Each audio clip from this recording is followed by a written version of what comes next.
धार्मिक स्थलों की खोज लगातार जारी है। एएसआई की टीम भी लगी हुई है, खुदाई भी कई जगह पर हो रही है और मंदिर भी निकले, प्रमाण कई सारे निकले हैं। लेकिन आज हम आपको कुछ और प्रमाण भी दिखाने वाले हैं कि कितना ऐतिहासिक प्राचीन ये जगह रही है और यहाँ पर कई देवस्थली अभी भी हैं जो कि निकलने बाकी है। नक्शे के साथ शुरुआत करेंगे। यहाँ पर दो तरह के नक्शे हम आपको दिखाएंगे। एक जो सबसे पुराना नक्शा है, यानी कि 1000 वर्ष से ज्यादा पुराना है, ऐसा ही पुजारी जी का कहना है। इसमें तमाम धर्मस्थलों पर कहना नहीं, वास्तविकता आप देखिए, अपनी आंखों से देखिए, पढ़ लीजिए जी। तो यहाँ पर इसमें ये अंकित है कि ये 1000 वर्ष पुराना नक्शा है, जिसमें कि तमाम तीर्थस्थलों का विवरण इसमें दिया हुआ है और संख्या उनकी कितनी है ये संख्या भी यहाँ पर अंकित है, जो कि आप देख सकते हैं। और इस नक्शे को सहेज कर इन्होंने अभी तक रखा हुआ है, जिसकी वजह से हम आपको ये तस्वीरें दिखा पा रहे हैं। यहाँ पर हरि मंदिर और जितने भी कूप थे सभी के प्रमाण आपको दिखाई देंगे। और ये हरि मंदिर के बगल में ही जो हम खड़े हैं ना, गुजर जी बोले, हाँ ये कल की बिल्कुल बिल्कुल। तो कल की मंदिर और तमाम चीजों का विवरण यहाँ पर है। उसके साथ ही एक और नक्शा यहाँ पर दूसरा है जो कि उर्दू में बनाया गया है, लेकिन मंदिर का जिक्र इसमें भी है और हिंदी में लिखा हुआ है, यानी तमाम धर्मस्थलों का भी प्रमाण इसमें भी मौजूद है। जब यहाँ पर ये नक्शा बाद में बनाया गया, उसके बावजूद उर्दू और हिंदी में इन धर्मस्थलों का प्रमाण इसमें मौजूद है। यानी कि जो धर्मस्थल सामने आ रहे हैं संभल में, वो न केवल प्राचीन है बल्कि उनके ऐतिहासिक प्रमाण भी इसमें मिलते हैं। लेकिन साथ ही आप स्वामी जी बता रहे थे कि भगवत गीता में भी जो भागवत में जिक्र है इनका, उसके बारे में हमें बताएं सबसे पहले। उसके बारे में थोड़ा हम लाइट जानकारी देना चाहता है। अभी ये नक्शा देख रहे हैं ना, इसमें एक विशेषता है। अंग्रेजी लोग आकर जब राज्य करने के समय वो लोग अंग्रेजी में लिखते थे, ये उर्दू में लिखा, हिंदू नहीं बनाया। उस समय जो राज्य करते थे मुसलमान लोग, यहाँ नक्शा बनाया।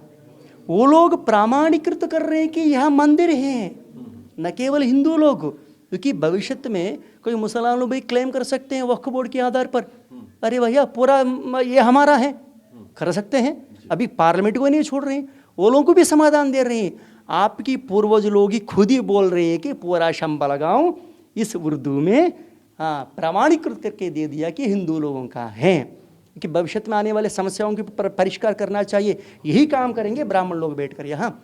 अब इसमें ये देख लीजिए, इसमें कैसा कैसा परिक्रम करने वाले हैं, तिथि भी लिखा, तृतीया, पंचमी, चतुर्थी, सारी पर तिथि भी लिखा और इसमें मैप भी बनाया। अभी आप जो खड़े हैं, ये मंदिर का पूरा विस्तार है ना, इतना बड़ा विस्तार है, ये छोटा सा नहीं है, पूरा विस्तार है। ये मैप जियोग्राफिकल मैप होता है, डायरेक्शंस के साथ कौन सा कुआं है, कौन सा एक्सक्लेवेशन शुरू किया, तो बहुत सारी मिलता है। इसीलिए आर्कियोलॉजिकल डिपार्टमेंट डायरेक्टर से हमारा अनुरोध है, आपके पास ऐसा जानकारी नहीं है जैसा जानकारी यहाँ भगवान की कृपा से प्रेरणा होते हुए यहाँ के पुजारी लोग दुनिया के सामने रख रहे हैं। इसीलिए हमारे प्रधानमंत्री को भी अनुरोध कर रहे हैं, आप, हमको सूचना मिला कि बगल में कुछ क्षेत्रों में आया, यहाँ नहीं आया। पहला हमारा प्रधानमंत्री से हमारा अनुरोध है कि, मुख्यमंत्री से भी अनुरोध है कि जिस स्थान पर आप पहुँचना है यहाँ पहुँचा तो सारी कार्य होता है। दूसरा प्रश्न है, आप अभी आप पूछ रहे हैं कि कुछ जियोग्राफिकल एविडेंसेस होता है। एविडेंसेस में आपको दिखाना है तो बहुत सारे एविडेंसेस दिखाना पड़ता है। जैसे राम सेतु की जब समय आया था, हमको भी सौभाग्य मिला काम करने के समय, आप कोर्ट जाने के तुरंत तो मान्यता नहीं होता है, अब हाँ एविडेंसेस देना पड़ता है। स्टैटिस्टिक्स के अनुसार पुराण प्रमाण होता है, इतिहास प्रमाण होता है, ऑथेंटिक रिकॉर्ड्स प्रमाण होता है, एंशिएंट रिकॉर्ड्स जो मैन्युस्क्रिप्ट्स इत्यादि, ये सारी पर सामने कर रखना पड़ता है। इसीलिए परंतु ये सारी मैप सब लोग नहीं समझ सकते हैं। परंतु भक्तादि लोगों के लिए क्या मैसेज है? भक्तादि लोगों के लिए ये मैसेज देना चाहता है कि सब लोग भागवत तो जानता है, भागवत में इसके बारे में क्या लिखा वो आपकी दुनिया के सामने रखेंगे। ये हमारा भागवत में 12 स्कंद में ये शंबल गांव के बारे में उल्लेख है, भगवान की अवतार के बारे में भी उल्लेख है। 12 स्कंद है, चतुर्थ अध्याय है ये।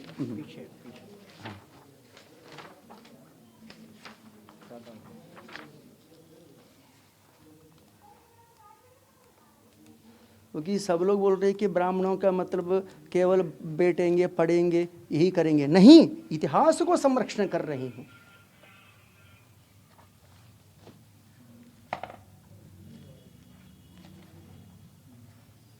षष्ठोध्याय, तृतीयोध्याय। हाँ पुजारी जी आइए, ये सभी आपका दिया गया है। पहला, ऋषि मुनि लोग पुराण क्यों लिखा? अष्टादश पुराण हैं, उसमें भागवत जी भी एक हैं।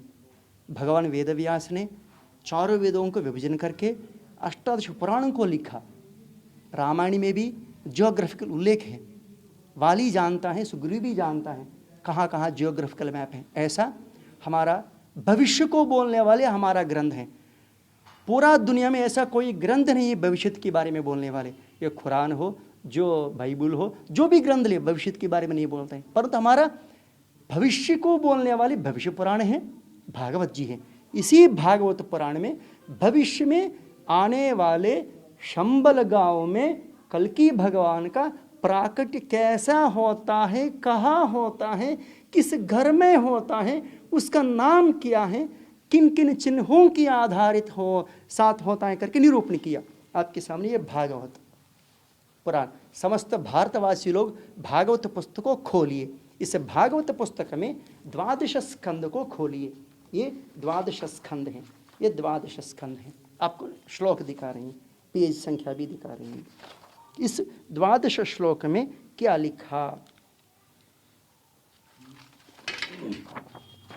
इस भागवत श्लोक में, हाँ ये जूम के उसमें श्लोक पढ़ लेते हैं। शंबल ग्राम मुख्यस्य ब्राह्मणस्य महात्मनः भवने विष्णु यशः कल्किर प्रादुर्भविष्यति।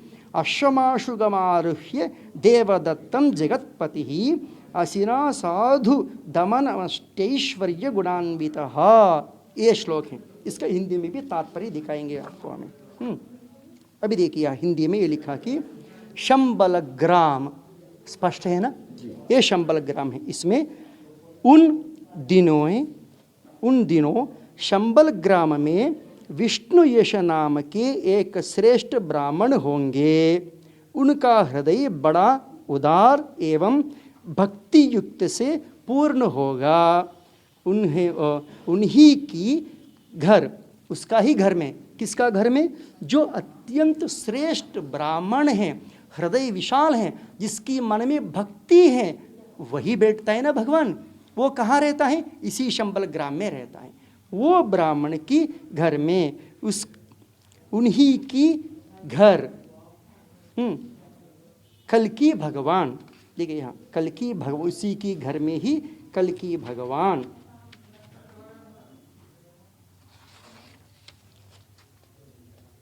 अवतार ग्रहण करेंगे। भविष्यति ये धातु होता है, कल्कि का अवतार भविष्यति। और ठीक है, भविष्यति हो गया, यहाँ अवतार हो जाता है। कैसा आता है भगवान, वो भी बोलना चाहिए ना। प्रधानमंत्री आए तो एस्कॉर्ट के साथ आता है, वहाँ की लाल बत्ती ऐसे सारी पूरा आता है। तो भगवान की आना है तो चिन्ह ही भी लगता है ना। जब कृष्ण भगवान नारायण के रूप में आ गया, शंख चक्रों के साथ आ गया। ये तो हर व्यक्ति कल्कि नाम पर घूम रहे हैं ना, वो कल्कि नहीं, डुप्लीकेट नंबर 1 है। सावधान रहिए, असली कल्कि को पहचानना चाहिए। असली कल्कि की अवतार के बारे में हमारा भागवत में ये लिखा कि कल्कि भगवान कैसे आता है।